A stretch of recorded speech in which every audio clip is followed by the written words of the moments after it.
Capítulo 41. A alucinação. Era verdade.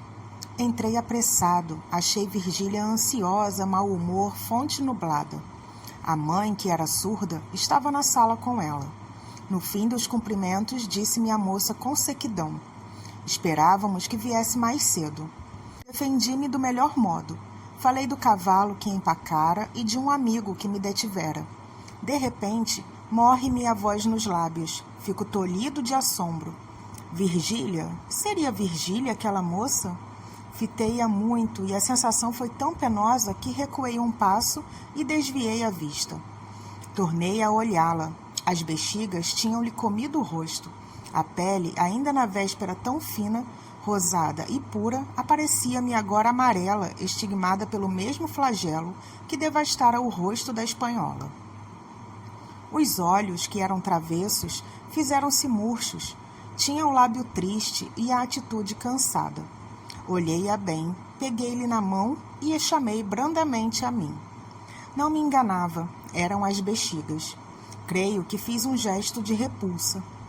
Virgília afastou-se e foi sentar-se no sofá. Eu fiquei algum tempo a olhar para os meus próprios pés. Devia sair ou ficar? Rejeitei o primeiro alvitre, que era simplesmente absurdo, e encaminhei-me para Virgília, que lá estava sentada e calada. Céus, era outra vez a fresca, a juvenil, a florida Virgília. Em vão, procurei no rosto dela algum vestígio da doença. Nenhum havia. Era a pele fina e branca de costume. Nunca me viu? Perguntou Virgília, vendo que a encarava com insistência. Tão bonita, nunca. Sentei-me enquanto Virgília, calada, fazia estalar as unhas. Seguiram-se alguns segundos de pausa. Falei-lhe de coisas estranhas ao incidente. Ela, porém, não me respondia nada, nem olhava para mim. Menos o estalido era a estátua do silêncio. Uma só vez me deitou os olhos, mas muito de cima, soerguendo a pontinha esquerda do lábio, contraindo as sobrancelhas ao ponto de as unir. Todo esse conjunto de coisas dava-lhe ao rosto uma expressão média, entre cômica e trágica. Havia alguma afetação naquele desdém. Era um arrebique do gesto. Lá dentro, ela padecia, e não pouco, ou fosse mágoa pura, ou só despeito, e porque a dor que se dissimula dói mais, é muito provável que Virgília padecesse em dobro do que realmente devia padecer. Creio que isto é a metafísica. Capítulo 42. Que escapou a Aristóteles. Outra coisa que também me parece metafísica é isto. Dá-se movimento a uma bola, por exemplo. Rola esta, encontra outra bola, transmite-lhe o impulso e eis a segunda bola a rolar como a primeira rolou. Suponhamos que a primeira bola se chama Marcela. É uma simples suposição. A segunda, Brás Cubas. A terceira, Virgília. Temos que Marcela, recebendo um piparote do passado, rolou até tocar em Brás Cubas, o qual, cedendo à força impulsiva, entrou a rolar também até esbarrar em Virgília, que não tinha nada com a primeira bola. E eis aí como, pela simples transmissão de uma força, se tocam os extremos sociais e se estabelece uma coisa que poderemos chamar solidariedade do aborrecimento humano. Como é que este capítulo escapou a Aristóteles? Capítulo 43. Marquesa, porque eu serei marquês.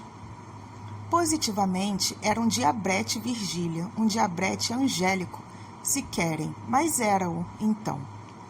Então apareceu o Lobo Neves, um homem que não era mais esbelto que eu, nem mais elegante, nem mais lido, nem mais simpático, e, todavia, foi quem me arrebatou Virgília e a candidatura, dentro de poucas semanas, com um ímpeto verdadeiramente cesariano.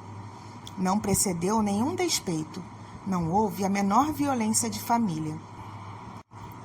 Dutra veio dizer-me um dia que esperasse outra aragem, porque a candidatura de Lobo Neves era apoiada por grandes influências. Cedi. Tal foi o começo da minha derrota. Uma semana depois, Virgília perguntou ao Lobo Neves, a sorrir, quando seria ele ministro. Pela minha vontade, já. pela dos outros daqui a 1 ano. Virgília replicou: promete que algum dia me fará baronesa? Marquesa, porque eu serei marquês. Desde então fiquei perdido. Virgília comparou a águia e o pavão e elegeu a águia, deixando o pavão com o seu espanto, o seu despeito e 3 ou 4 beijos que lhe dera. Talvez 5 beijos, mas 10 que fossem, não queria dizer coisa nenhuma. O lábio do homem não é como a pata do cavalo de Átila, que esterilizava o solo em que batia. É justamente o contrário. Capítulo 44. Cubas. Meu pai ficou atônito com o desenlace e quer me parecer que não morreu de outra coisa. Eram tantos os castelos que engenhara, tantos e tantíssimos os sonhos, que não podia vê-los assim esboroados, sem padecer um forte abalo no organismo. A princípio não quis crê-lo. Cubas, um galho da árvore ilustre dos Cubas, e dizia isto com tal convicção que eu, já então informado da nossa tanoaria, esqueci um instante a volúvel dama para só contemplar aquele fenômeno não raro, mas curioso, uma imaginação graduada em consciência. Cubas, repetia-me ele na seguinte manhã ao almoço. Não foi alegre o almoço. Eu próprio estava a cair de sono. Tinha velado uma parte da noite. De amor era impossível. Não se ama 2 vezes a mesma mulher.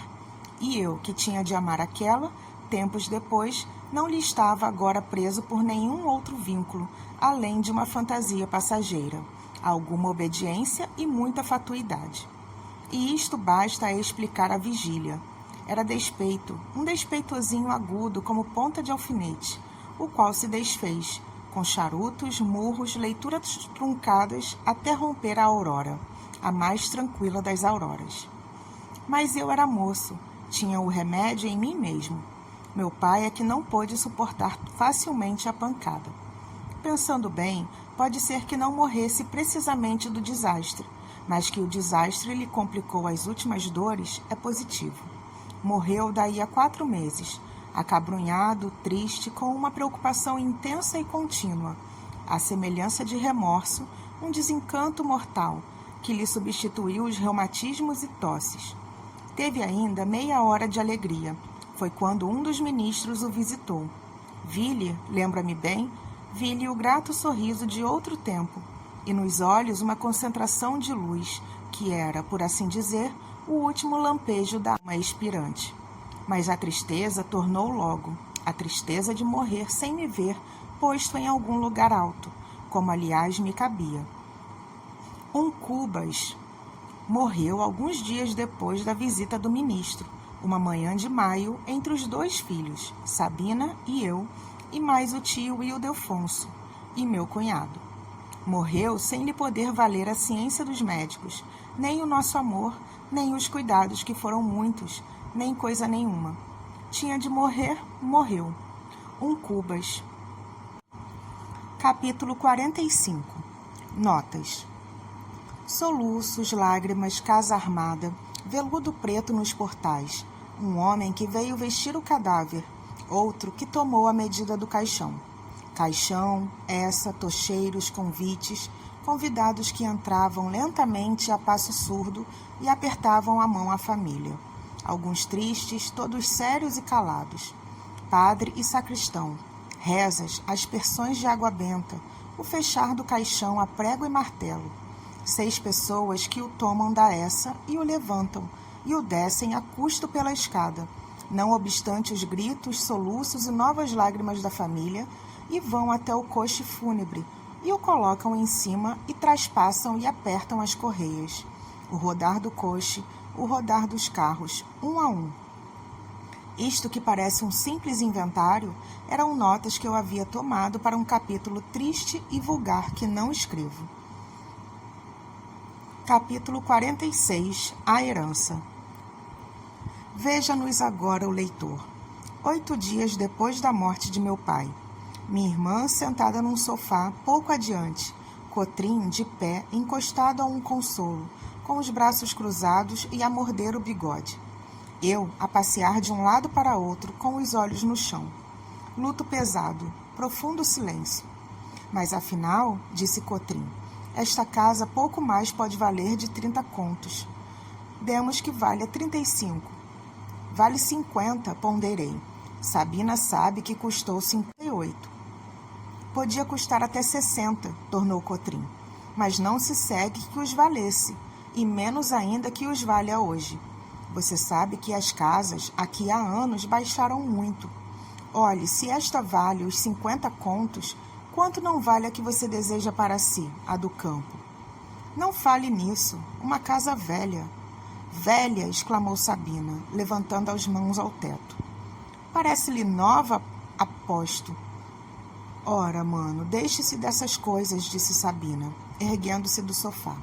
Podemos arranjar tudo em boa amizade e com lisura. Por exemplo, Cotrim não aceita os pretos, quer só o boleeiro de papai e o Paulo. O boleeiro não, acudi eu.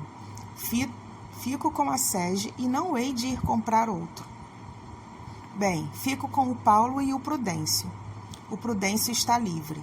Livre? Há 2 anos. Livre? Como seu pai arranjava estas coisas cá para casa, sem dar parte a ninguém? Está direito. Quanto à prata, creio que não libertou a prata. Tínhamos falado na prata, a velha prataria do tempo de Dom José I, a porção mais grave da herança, já pelo lavor, já pela vetustez, já pela origem da propriedade. Dizia meu pai que o conde da Cunha, quando vice-rei do Brasil, a dera de presente a meu bisavô Luís Cubas. Quanto à prata, continuou Cotrim, eu não faria questão nenhuma, se não fosse o desejo que sua irmã tem de ficar com ela. E acho-lhe razão. Sabina é casada e precisa de uma copa digna, apresentável. Você é solteiro, não recebe, não, mas posso casar. Para quê? Interrompeu Sabina. Era tão sublime esta pergunta que por alguns instantes me fez esquecer os interesses. Sorri, peguei na mão de Sabina, bati-lhe levemente na palma. Tudo isso com tão boa sombra que o Cotrim interpretou o gesto como de aquiescência e agradeceu-me. Que é lá? Redargui. Não cedi coisa nenhuma, nem cedo. Nem cede? Abanei a cabeça. Deixa, Cotrim, disse minha irmã ao marido. Vê se ele quer ficar também com a nossa roupa do corpo. É só o que falta. Não falta mais nada. Quer a sege, quer o boleeiro, quer a prata, quer tudo. Olhe, é muito mais sumário citar-nos a juízo e provar com testemunhas que Sabina não é sua irmã, que eu não sou seu cunhado e que Deus não é Deus. Faça isto e não perde nada, nem uma colherinha. Ora, meu amigo, outro ofício. Estava tão agastado, e eu não menos, que entendi oferecer um meio de conciliação. Dividir a prata. Riu-se e perguntou-me a quem caberia o bule e a quem o açucareiro. E depois desta pergunta, declarou que teríamos tempo de liquidar a pretensão, quando menos em juízo. Entretanto, Sabina fora até a janela que dava para a chácara e depois de um instante voltou e propôs ceder o Paulo e outro preto, com a condição de ficar com a prata. Eu ia dizer que não me convinha, mas Cotrim adiantou-se e disse a mesma coisa. Isso nunca, não faço esmolas, disse ele. Jantamos tristes. Meu tio cônego apareceu à sobremesa e ainda presenciou uma pequena altercação. Meus filhos, disse ele, lembre-se que meu irmão deixou um pão bem grande para ser repartido por todos. Mas Cotrim, creio. A questão, porém, não é de pão, é de manteiga. Pão seco é que eu não engulo. Fizeram-se finalmente as partilhas, mas nós estávamos brigados. E digo-lhes que, ainda assim, custou-me muito a brigar com Sabina. Éramos tão amigos, jogos pueris, fúrias de criança, risos e tristezas da idade adulta. Dividíamos, muita vez, esse pão da alegria e da miséria, irmãmente como bons irmãos que éramos. Mas estávamos brigados, tal qual a beleza de Marcela, que se esvaiu com as bexigas. Capítulo 47. O recluso. Marcela, Sabina, Virgília, aí estou eu a fundir todos os contrastes, como se esses nomes e pessoas não fossem mais do que modos de ser da minha afeição interior. Pena de maus costumes, ata uma gravata ao estilo, veste-lhe um colhete menos sórdido, E depois sim, depois vem comigo, entra nessa casa, estira-te nessa rede que me embalou a melhor parte dos anos que decorreram desde o inventário de meu pai até 1842. Vem, se te cheirar a algum aroma de toucador, não cuides que o mandei derramar para meu regalo. É um vestígio da N ou da Z, ou da U, que todas essas letras maiúsculas embalaram aí a sua elegante abjeção. Mas, se além do aroma quiseres outra coisa, fica-te com o desejo, porque eu não guardei retratos, nem cartas, nem memórias. A mesma comoção esvaiu-se e só me ficaram as letras iniciais. Vivi meio recluso, indo de longe em longe a algum baile, ou teatro, ou palestra, mas a maior parte do tempo passei-a comigo mesmo. Vivia, deixava-me ir ao curso e recurso dos sucessos e dos dias, ora buliçoso, ora apático, entre a ambição e o desânimo. Escrevia política e fazia literatura. Mandava artigos e versos para as folhas públicas e cheguei a alcançar certa reputação de polemista e de poeta. Quando me lembrava do Lobo Neves, que já era deputado, e de Virgília, futura marquesa, perguntava a mim mesmo por que não seria melhor deputado e melhor marquês do que o Lobo Neves. Eu, que valia mais, muito mais do que ele, e dizia isto a olhar para uma ponta do nariz. Capítulo 48. Um primo de Virgília. Sabe quem chegou ontem de São Paulo? Perguntou-me uma noite Luiz Dutra. Luiz Dutra era um primo de Virgília, que também privava com as musas. Os versos dele agradavam e valiam mais do que os meus, mas ele tinha necessidade da sanção de alguns, que lhe confirmasse o aplauso dos outros. Como fosse acanhado, não interrogava ninguém, mas deleitava-se com ouvir alguma palavra de apreço. Então criava novas forças e arremetia juvenilmente ao trabalho. Pobre Luiz Dutra! Apenas publicava alguma coisa, corria à minha casa e entrava a girar em volta de mim, à espreita de um juízo, de uma palavra, de um gesto que lhe aprovasse a recente produção. E eu falava-lhe de 1000 coisas diferentes, do último baile do catete, da discussão das câmaras, de berlindas e cavalos, de tudo, menos dos seus versos ou prosas. Ele respondia-me, a princípio, com animação, depois mais frouxo, torcia a rédea da conversa para o seu assunto. Abria um livro, perguntava-me se tinha algum trabalho novo, e eu dizia-lhe que sim ou que não, mas torcia a rédea para o outro lado, e lá ia ele atrás de mim, até que empacava de todo e saía triste. Minha intenção era fazê-lo duvidar de si mesmo, desanimá-lo, eliminá-lo, e tudo isto a olhar para a ponta do nariz. Capítulo 49. A ponta do nariz. Nariz, consciência sem remorsos, tu me valeste muito na vida. Já meditaste alguma vez no destino do nariz, amado leitor? A explicação do Dr. Pangloss é que o nariz foi criado para o uso dos óculos, e tal explicação, confesso, que até certo tempo me pareceu definitiva. Mas veio um dia em que, estando a ruminar esse e outros pontos obscuros de filosofia, atinei com a única verdadeira e definitiva explicação. Com efeito, bastou-me atentar no costume do faquir. Sabe o leitor que o faquir gasta longas horas a olhar para a ponta do nariz, com o fim único de ver a luz celeste. Quando ele finca os olhos na ponta do nariz, perde o sentimento das coisas externas, embeleza-se no invisível, aprende o impalpável, desvincula-se da terra, dissolve-se, eteriza-se. Essa sublimação do ser pela ponta do nariz é o fenômeno mais excelso do espírito, e a faculdade de a obter não pertence ao faquir somente, é universal. Cada homem tem necessidade e poder de contemplar o seu próprio nariz, para o fim de ver a luz celeste, e tal contemplação, cujo efeito é a subordinação do universo a um nariz somente, constitui o equilíbrio das sociedades. Se os narizes se contemplassem exclusivamente uns aos outros, o gênero humano não chegaria a durar 2 séculos, extinguia-se com as primeiras tribos.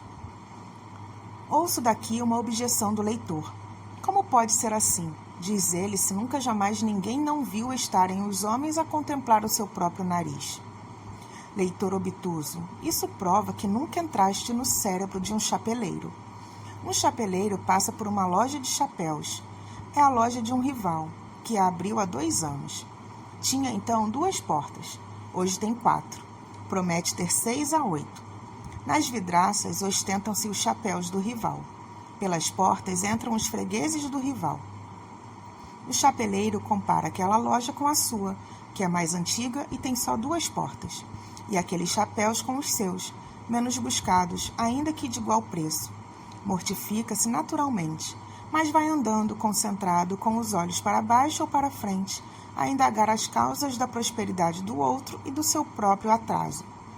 Quando ele, chapeleiro, é muito melhor chapeleiro do que o outro chapeleiro. Nesse instante é que os olhos se fixam na ponta do nariz.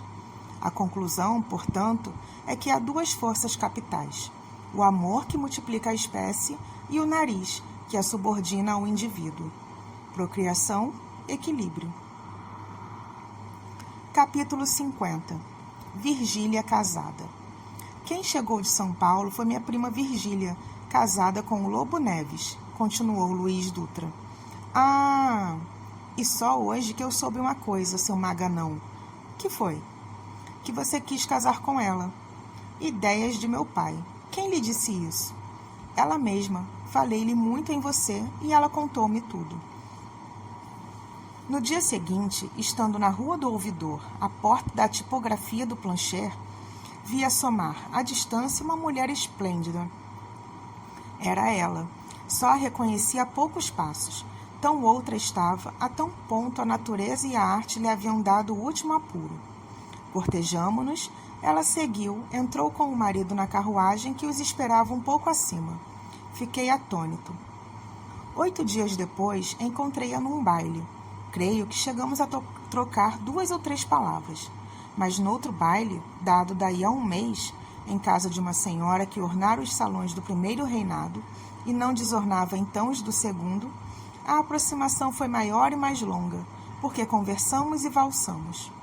A valsa é uma deliciosa coisa. Valsamos. Não nego que, ao conchegar ao meu corpo aquele corpo flexível e magnífico, tive uma singular sensação, uma sensação de homem roubado. Está muito calor, disse ela, logo que acabamos. Vamos ao terraço? Não, pode constipar-se. Vamos à outra sala. Na outra sala estava Lobo Neves, que me fez muitos cumprimentos acerca dos meus escritos políticos, acrescentando que nada dizia dos literários por não entender deles, mas os políticos eram excelentes, bem pensados e bem escritos. Respondi-lhe com iguais esmeros de cortesia, e separamo-nos contentes um do outro. Cerca de 3 semanas depois, recebi um convite dele para uma reunião íntima. Fui. Virgília recebeu-me com esta graciosa palavra: o senhor hoje há de valsar comigo. Em verdade, eu tinha fama e era valsista emérito. Não admira que ela me preferisse.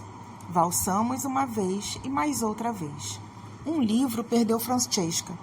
Cá foi a valsa que nos perdeu. Creio que essa noite apertei-lhe a mão com muita força, e ela deixou-a ficar, como esquecida, e eu a abraçá-la, e todos com os olhos em nós e nos outros que também se abraçavam e giravam. Um delírio. Capítulo 51. É minha. É minha, disse eu comigo, logo que a passei a outro cavalheiro, e confesso que durante o resto da noite foi-se-me a ideia entranhando no espírito, não a força de martelo, mas de verruma, que é mais insinuativa. É minha, dizia eu ao chegar à porta da casa. Mas aí, como se o destino ou o acaso, ou o que quer que fosse, se lembrasse de dar algum pasto aos meus arroubos possessórios, luziu-me no chão uma coisa redonda e amarela. Abaixei-me. Era uma moeda de ouro, uma meia dobra. É minha, repeti eu a rir-me e a metia no bolso.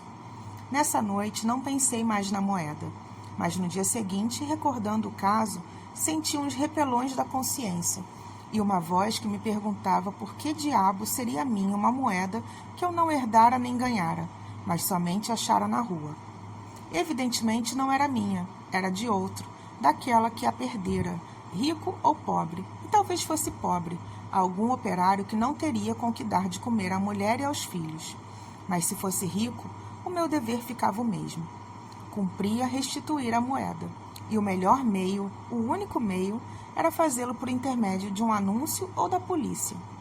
Enviei uma carta ao chefe de polícia, remetendo-lhe o achado e rogando-lhe que, pelos meios a seu alcance, fizesse devolvê-lo às mãos do verdadeiro dono. Mandei a carta e almocei tranquilo, posso até dizer que jubiloso.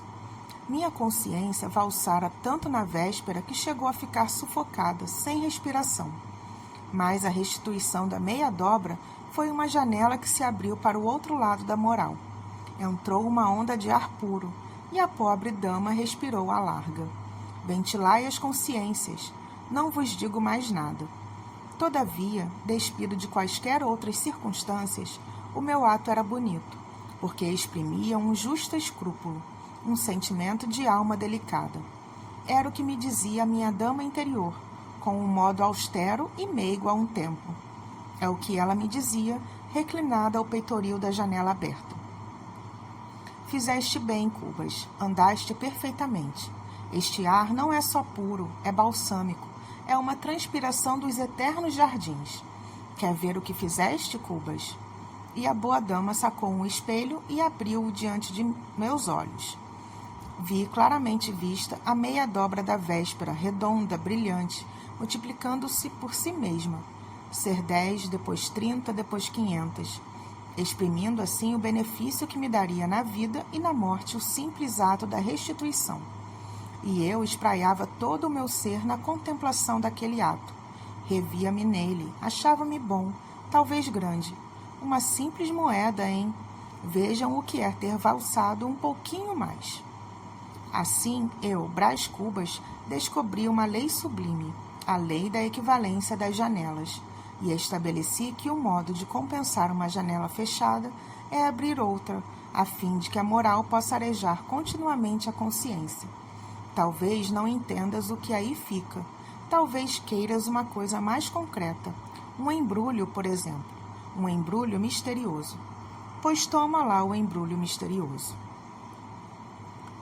Capítulo 52. O embrulho misterioso. Foi o caso que, alguns dias depois, indo eu a Botafogo, tropecei num embrulho que estava na praia. Não digo bem, houve menos tropeção que pontapé. Vendo o embrulho, pão grande, mas limpo e corretamente feito, atado com um barbante rijo e uma coisa que parecia alguma coisa. Lembrou-me bater-lhe com o pé. Assim, por experiência, e bati, e o embrulho resistiu.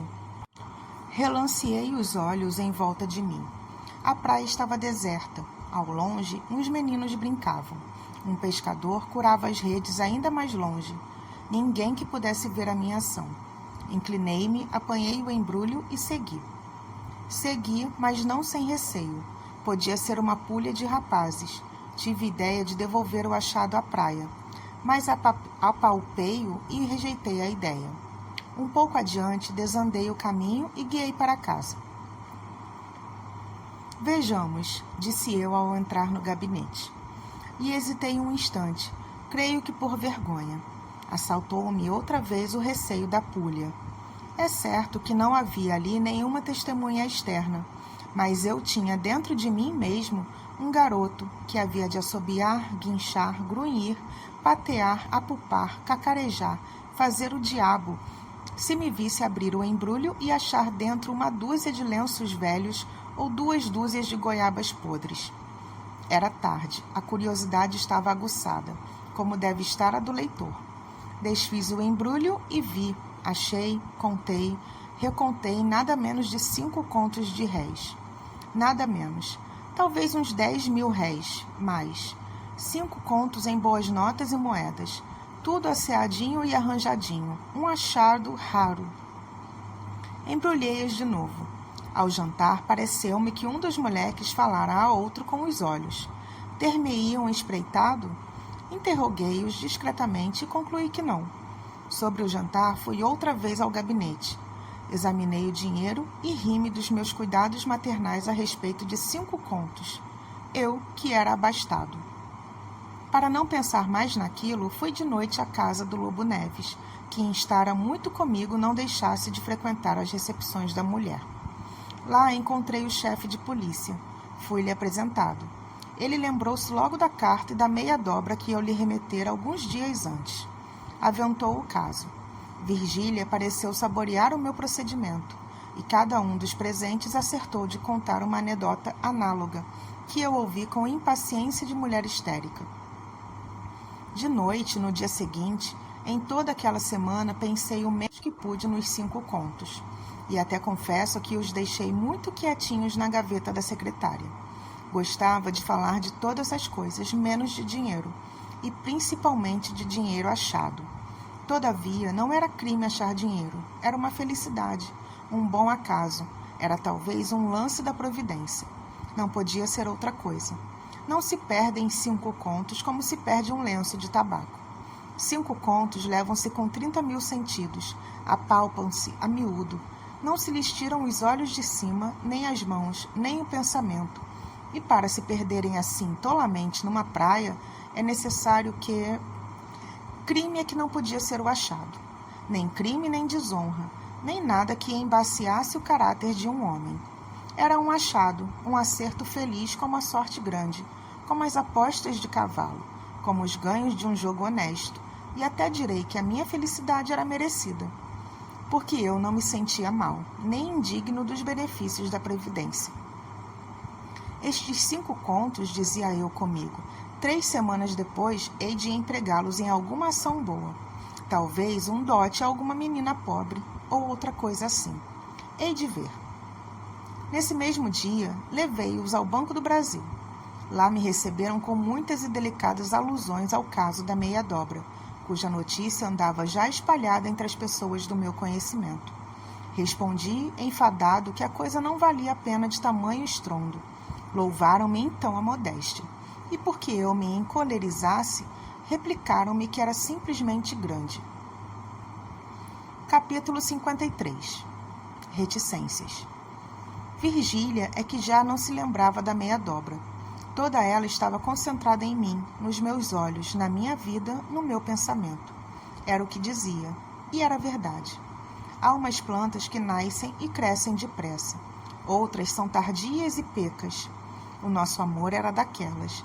Brotou com tal ímpeto e tanta seiva que dentro em pouco era a mais vasta, folhuda e exuberante criatura dos bosques. Não lhes poderei dizer ao certo os dias que durou esse crescimento. Lembra-me, sim, que em certa noite abotoou-se a flor, ou o beijo, se assim lhe quiserem chamar, um beijo que ela me deu, trêmula, coitadinha, trêmula de medo, porque era ao portão da chácara. Uniu-nos esse beijo único, breve como a ocasião, ardente como o amor, prólogo de uma vida de delícias, de terrores, de remorsos, de prazeres que rematavam em dor, de aflições que desabrochavam em alegria. Uma hipocrisia paciente e sistemática, o único freio de uma paixão sem freio, vida de agitações, de cóleras, de desesperos e de ciúmes, que uma hora pagava a farta e de sobra, mas outra hora vinha e engolia aquela como tudo mais, para deixar à tona as agitações e o resto do resto, que é o fastio e a saciedade. Tal foi o livro daquele prólogo. Capítulo 54. A pêndula. Saí dali a saborear o beijo. Não pude dormir. Estirei-me na cama, é certo, mas foi o mesmo que nada. Ouvi as horas todas da noite. Usualmente, quando eu perdia o sono, o bater da pêndula fazia-me muito mal. Esse tic-tac soturno, vagaroso e seco, parecia dizer a cada golpe que eu ia ter um instante menos de vida. Imaginava, então, um velho diabo, sentado entre 2 sacos, o da vida e o da morte, a tirar as moedas da vida para dá-las à morte e a contá-las assim. Outra de menos, outra de menos, outra de menos, outra de menos. O mais singular é que, se o relógio parava, eu dava-lhe corda para que ele não deixasse de bater nunca, e eu pudesse contar todos os meus instantes perdidos. Invenções há que se transformam ou acabam. As mesmas instituições morrem. O relógio é definitivo e perpétuo. O derradeiro homem, ao despedir-se do sol frio e gasto, há de ter um relógio na algibeira para saber a hora exata em que morre. Naquela noite não padeci essa triste sensação de enfado, mas outra e deleitosa. As fantasias tumultuavam-me cá dentro. Vinham umas sobre outras, à semelhança de devotas que se abalroam para ver o anjo cantor das procissões. Não ouvia os instantes perdidos, mas os minutos ganhados. De certo tempo em diante não ouvi coisa nenhuma, porque o meu pensamento, ardiloso e traquinas, saltou pela janela fora e bateu as asas na direção da casa de Virgília. Aí achou no peitoril de uma janela o pensamento de Virgília. Saudaram-se e ficaram de palestra. Nós a rolarmos na cama, talvez com frio, necessitados de repouso, e os dois vadios ali postos, a repetirem o velho diálogo de Adão e Eva. Capítulo 55. O velho diálogo de Adão e Eva. O capítulo é todo uma conversa entre Brás Cuba e Virgília, mas sem falas, apenas reticências, exclamações, interrogações. Capítulo 56. O momento oportuno. Mas, com a breca, quem me explicará a razão desta diferença? Um dia vimo-nos, tratamos o casamento, desfizemo-lo e separamo-nos, a frio, sem dor, porque não houvera paixão nenhuma. Mordeu-me apenas algum despeito e nada mais. Correm anos, torno a vê-la, damos 3 ou 4 giros de valsa e eis-nos a amar um ao outro com delírio. A beleza de Virgília chegara, é certo, a um alto grau de apuro, mas nós éramos substancialmente os mesmos, e eu, a minha parte, não me tornara mais bonito nem mais elegante. Quem me explicará a razão dessa diferença? A razão não podia ser outra senão o momento oportuno.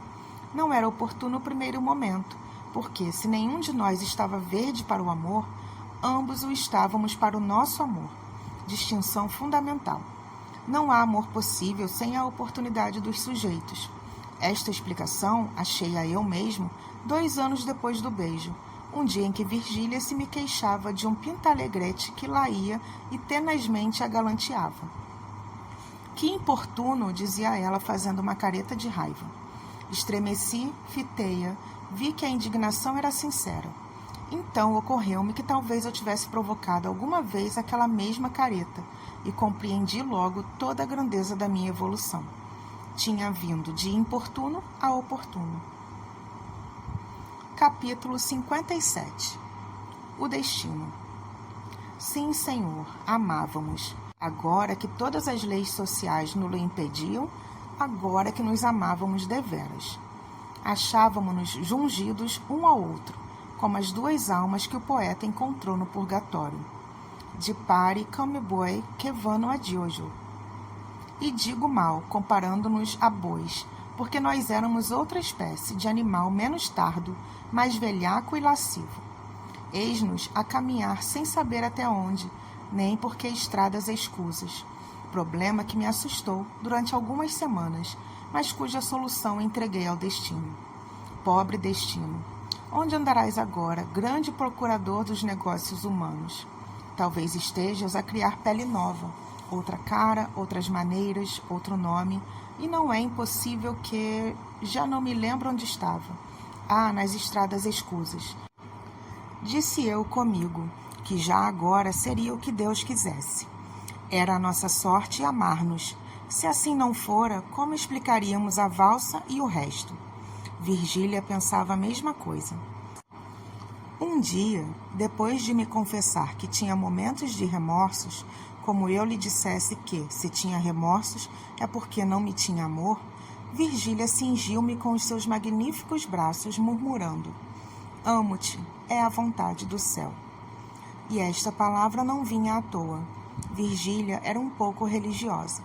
Não ouvia missa aos domingos, é verdade, e creio até que só ia às igrejas em dia de festa, e quando havia lugar vago em alguma tribuna.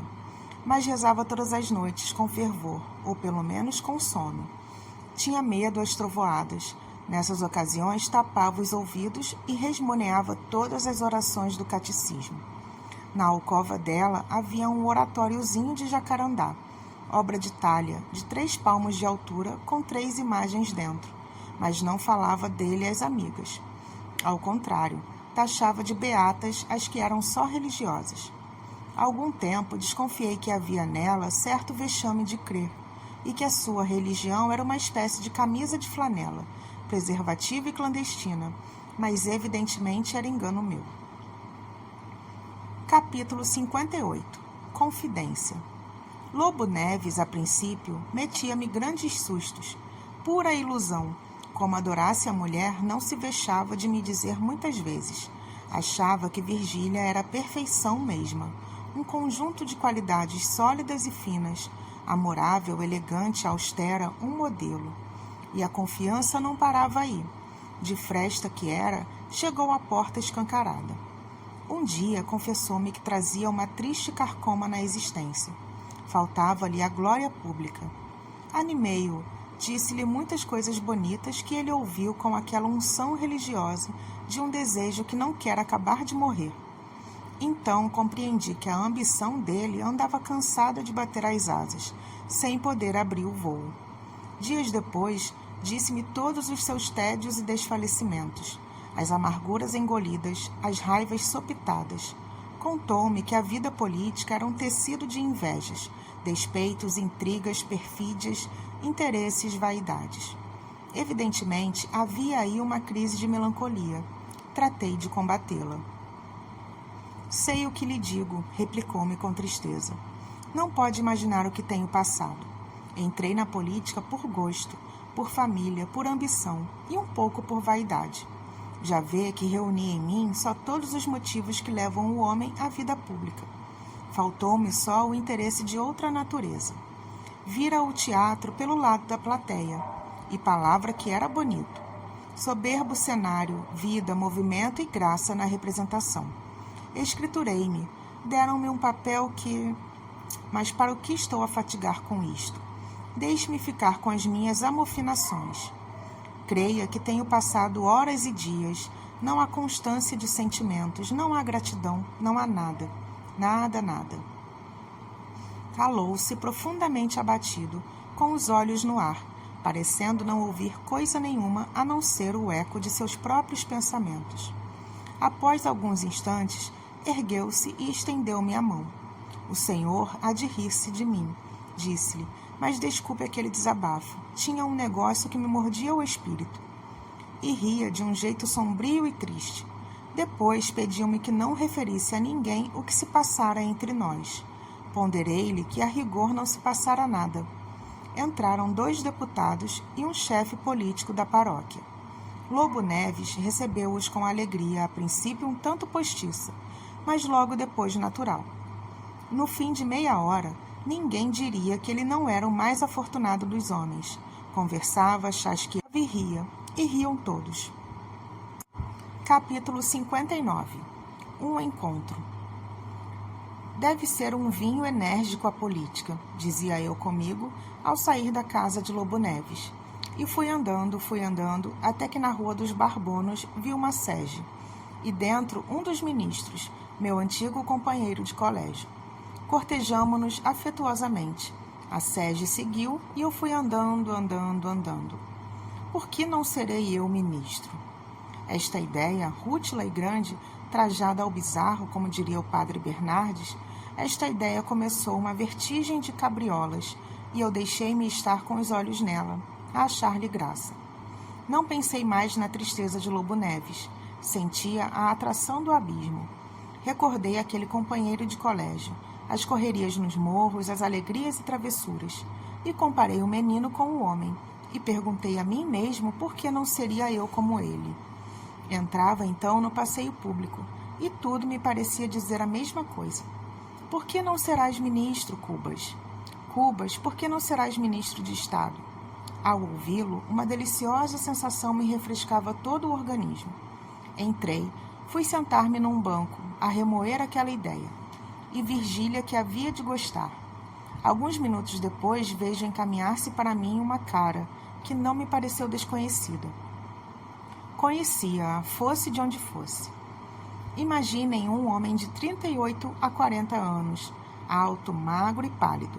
As roupas, salvo o feitio, pareciam ter escapado ao cativeiro de Babilônia. O chapéu era contemporâneo do de Gessler. Imaginem agora uma sobrecasaca, mais larga do que pediam as carnes, ou, literalmente, os ossos da pessoa. A cor preta ia cedendo o passo a um amarelo sem brilho. O pelo desaparecia aos poucos. Dos 8 primitivos botões, restavam 3. As calças de brim pardo tinham 2 fortes joelheiras, enquanto as bainhas eram roídas pelo tacão de um botim sem misericórdia nem graxa. Ao pescoço flutuavam as pontas de uma gravata de 2 cores, ambas desmaiadas, apertando um colarinho de 8 dias. Creio que trazia também colete, um colete de seda escura, roto a espaços e desabotoado. Aposto que não me conhece, senhor Dr. Cubas, disse ele. Não me lembra... Sou o Borba, o Quincas Borba. Recuei espantado. Quem me dera agora o verbo solene de um Bossuet ou de Vieira para contar tamanha desolação. Era o Quincas Borba, o gracioso menino de outro tempo, o meu companheiro de colégio, tão inteligente e abastado. Quincas Borba. Não, impossível, não pode ser. Não podia acabar de crer que essa figura esquálida, essa barba pintada de branco, esse maltrapilho avelhentado, que toda essa ruína fosse o Quincas Borba. Mas era. Os olhos tinham um resto da expressão de outro tempo, e o sorriso não perdera certo ar escarninho, que lhe era peculiar. Entretanto, ele suportava com firmeza o meu espanto. No fim de algum tempo, arredei os olhos, se a figura me repelia. A comparação acabrunhava. Não é preciso contar-lhe nada, disse ele, enfim. O Senhor adivinha tudo. Uma vida de misérias, de atribulações e de lutas. Lembra-se das nossas festas em que eu figurava de rei? Que trambolhão, acaba o mendigo. E alçando a mão direita e os ombros com um ar de indiferença, parecia resignado aos golpes da fortuna. E não sei até se contente. Talvez contente. Com certeza impassível. Não havia nele a resignação cristã, nem a conformidade filosófica. Parecia que a miséria lhe calejara a alma, a ponto de lhe tirar a sensação de lama. Arrastava os andrajos como outrora a púrpura, com certa graça indolente. Procure-me, disse eu, poderei arranjar-lhe alguma coisa. Um sorriso magnífico lhe abriu os lábios. Não é o primeiro que me promete alguma coisa, replicou, e não sei se será o último que não me fará nada. E para quê? Eu nada peço a não ser dinheiro. Dinheiro sim, porque é necessário comer, e as casas de pasto não fiam, nem as quitandeiras. Uma coisa de nada, uns 2 vinténs de angu, nem isso fiam as malditas quitandeiras. Um inferno, ia dizer meu amigo, um inferno. O diabo, todos os diabos. Olhe, ainda hoje não almocei. Não? Não, saí muito cedo de casa. Sabe onde moro? No 3º degrau das escadas de São Francisco, à esquerda de quem sobe. Não precisa bater na porta. Casa fresca, extremamente fresca, pois saí cedo e ainda não comi. Tirei a carteira, escolhi uma nota de 5.000 réis, a menos limpa, e dei-lhe. Ele recebeu-a com os olhos cintilantes de cobiça. Levantou a nota no ar e agitou-a entusiasmado. In hoc signo vicis, bradou. E depois beijou-a com muito ademames de ternura e tão ruidosa expansão que me produziu um sentimento misto de nojo e lástima. Ele, que era arguto, entendeu-me. Ficou sério, grotescamente sério, e pediu-me desculpa da alegria, dizendo que era alegria de pobre que não via, desde muitos anos, uma nota de 5.000 réis. Pois está em suas mãos ver outras muitas, disse eu. Sim, acudiu ele, dando um bote para mim. Trabalhando, concluí eu. Fez um gesto de desdém. Calou-se alguns instantes. Depois, disse-me positivamente que não queria trabalhar. Eu estava enjoado dessa abjeção tão cômica e tão triste e preparei-me para sair. Não vá sem eu lhe ensinar a minha filosofia da miséria, disse ele, escarrachando-se diante de mim. Capítulo 60. O abraço. Cuidei que o pobre diabo estivesse doido e ia afastar-me quando ele me pegou no pulso e olhou alguns instantes para o brilhante que eu trazia no dedo. Sentia-lhe na mão uns estremeções de cobiça, uns pruridos de posse. Magnífico, disse ele. Depois começou a andar à roda de mim e a examinar-me muito. O senhor trata-se, disse ele. Joias, roupa fina, elegante. Compare esses sapatos aos meus. Que diferença! Pudera não. Digo-lhe que ele se trata. E moças, como vão elas? Está casado? Não, nem eu. Moro na rua. Não quero saber onde mora, atalhou Quincas Borba. Se alguma vez nos virmos, dê-me outra nota de 5.000 réis, mas permita-me que não vá buscar a sua casa. É uma espécie de orgulho. Agora, adeus. Vejo que está impaciente. Adeus. E obrigado. Deixa-me agradecer-lhe de mais perto? Dizendo isto, abraçou-me com tal ímpeto que não pude evitá-lo. Separamo-nos finalmente, eu a passo largo com a camisa amarrotada do abraço, enfadado e triste. Já não dominava em mim a parte simpática da sensação, mas a outra. Quisera ver-lhe a miséria digna. Contudo, não pude deixar de comparar outra vez o homem de agora com o de outrora. Entristecer-me e encarar o abismo que separa as esperanças de um tempo da realidade de outro tempo. Ora, adeus. Vamos jantar, disse comigo. Meto a mão no colete e não acho o relógio. Última desilusão. O Borba furtara-me no abraço.